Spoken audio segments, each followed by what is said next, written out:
कवठेमहांकाळ तालुक्यातील लंगरपेठ येथे वीज पडून म्हैस ठार झाली, तर आगळगाव येथे नारळाच्या झाडावर वीज पडली। या दोन्ही घटना शनिवारी सायंकाळी 5 वाजण्याच्या सुमारास घडल्या आहेत।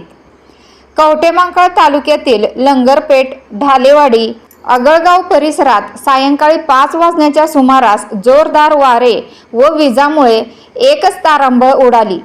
लंगरपेठमध्ये वीज पडून एक म्हैस ठार झाली, तर आगळगावमध्ये नारळाच्या झाडावर वीज पडली। गेले 4-5 दिवस मोठ्या प्रमाणात उकाडा होता। शनिवारी दिवसभराच्या उकाड्याने हैराण झालेल्या लोकांना सायंकाळी 5च्या दरम्यान तारांबळ करावी लागली। पाऊस कमी प्रमाणात होता, पण विजा आणि जोरदार वाऱ्यामुळे चांगलीच तारांबळ उडाली।